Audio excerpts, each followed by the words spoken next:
Brian Cox just dropped a bombshell, saying that the comet 3IATLAS is rewriting our cosmic rulebook. What did he uncover? Professor Brian Cox reacted to the findings with a statement that sent shockwaves across both the scientific and popular worlds. In Einstein's theory, this idea that you can have a kind of energy in the universe, let's say, or a thing, whatever it is, because we don't know what it is. Cox believed that looking at 3IATLAS is not just looking at a comet, rather it's like holding in our hands a fragment of another solar system. This is a piece of cosmic archaeology, a message in a bottle from the stars. It tells us that the processes that built Earth, and perhaps even life, are happening elsewhere in the profoundly beautiful galaxy. The good news echoed through newsrooms, podcasts, and science shows around the globe. Earth is not an accident, and life may not be unique. 3IATLAS is whispering secrets of another star system. The proportions of these gases act like fingerprints, revealing the conditions under which the comet was formed. Perhaps its home star system was colder, richer in CO2, or bathed in a different type of radiation than our own. Perhaps its planet-forming disk produced more exotic ice. Every molecule detected is a clue, a breadcrumb leading us back to an unknown sun, light years away. If life's building blocks are so universal, then how many civilizations might already be out there? Also,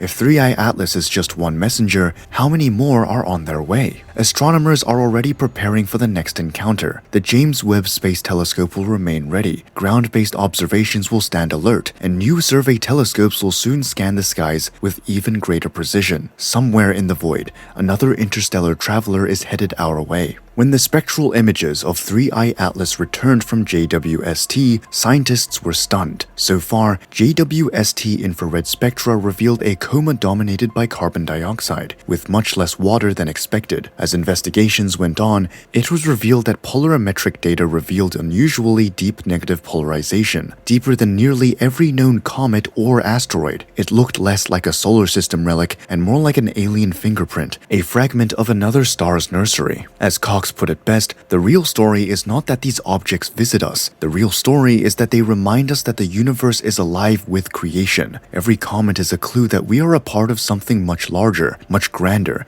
and infinitely more mysterious. What else have we missed? If we've dismissed oddball comets as anomalies, perhaps they were interstellar all along. Perhaps the galaxy has been whispering to us, and only now are we beginning to listen. When we look at 3IATLAS, we're not just looking at a comet, we are holding a fragment of another world, a messenger that tells us the galaxy is richer and stranger than we imagined. As Cox often reminds us, the universe has a way of humbling us, of showing us that what we thought was rare is often just the beginning of a new chapter. Which begs the question, what are the implications of the discovery of 3IATLAS, and what do we expect going forward? Think of 3IATLAS as a stranger passing through our neighborhood, but this stranger doesn't look like anyone we've seen before. Most comets we know are made mainly of water ice mixed with dust and other gases, but 3IATLAS looks very different. It's packed with carbon dioxide, almost as if it grew up in a world where water is scarce and CO2 is dominant. That suggests that it might have been born in a completely different kind of solar system, one that doesn't play by the same rules as ours. Here's another twist. Over billions of years in space, 3IATLAS has been bombarded by radiation and cosmic rays. Imagine a stone being sandblasted for ages until its outer layers are worn away. That could explain why it looks the way it does now with its water mostly gone,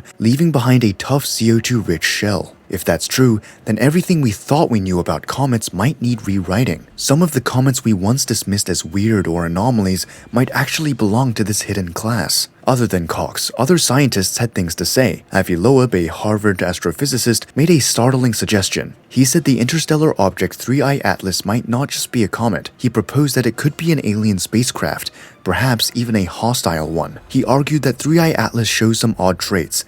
Its bright glow might come from its nucleus rather than reflecting sunlight. Its path through the solar system seems unusually well aligned with planets like Mars, Venus, and Jupiter, and it may lack chemical signatures common in comets. But a wave of scientists quickly criticized Loeb's idea. Chris Lintott and others called the spacecraft hypothesis a distraction, as most believe 3IATLAS is simply a comet. Astrophysicists like Scott Manley and David Kipping also flagged problems with Loeb's math and statistics when it came to the object's trajectory. Darryl Seligman, who published one of the earliest studies on 3IATLAS, pointed out that telescopes have seen it behave just like a typical comet, forming a fuzzy coma or halo of gas and dust, which comets do when they're heated by the sun. It began like any ordinary night for the Asteroid Terrestrial Impact Last Alert System.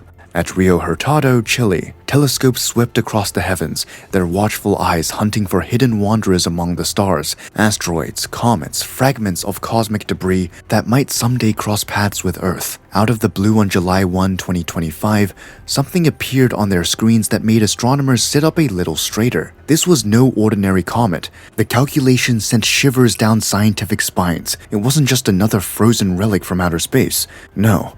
This was an interstellar visitor. Unlike the countless comets bound to our sun's gravity, this traveler was different. Its trajectory wasn't a neat ellipse, nor even a stretched-out oval. It was a hyperbola, a curve that whispers of origins far beyond our celestial neighborhood. Astronomers soon confirmed what the data suggested. With a blistering hyperbolic excess velocity of 58 kilometers per second, or 36 miles per second relative to the sun, the comet was traveling too fast, too freely to ever be captured. It had come from the vast unknown, and after brushing past the sun, it would disappear forever, vanishing back into interstellar space. They named it 3IATLAS, marking it as the only third confirmed interstellar object to ever pass through our cosmic backyard. Another fascinating thing is that, unlike many comets that dazzle with dramatic flybys, 3IATLAS would keep its distance. At its closest approach, it would still remain a safe 1.8 astronomical units, that's 270 million kilometers away from Earth. No danger, no impact, just a silent passage through our skies, as if the universe itself were teasing us with a fleeting glimpse of something vast, untouchable, and foreign. Which raises the next inevitable question.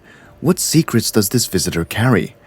Is 3IATLAS a mere shard of ice, a frozen relic ripped from the cradle of another star's planetary system?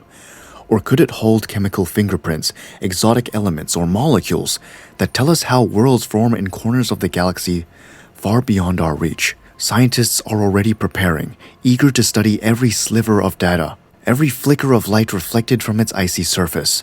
Each clue could unlock not only the comet's origins, but also the history of alien suns we may never see. Scientists are keeping their fingers crossed. If these objects can find their way to us, what else might be out there, waiting to arrive unannounced? One thing is certain, 3IATLAS won't be the last. It is safe to speculate that somewhere, even now, another interstellar traveler is already on its way, hurtling silently towards us through the darkness. As investigations began, astronomers noticed its coma and tail hallmarks of cometary activity, but with strange characteristics. If these comets are everywhere, then the universe may be speaking to us louder than ever before. The only question is, are we finally ready to listen?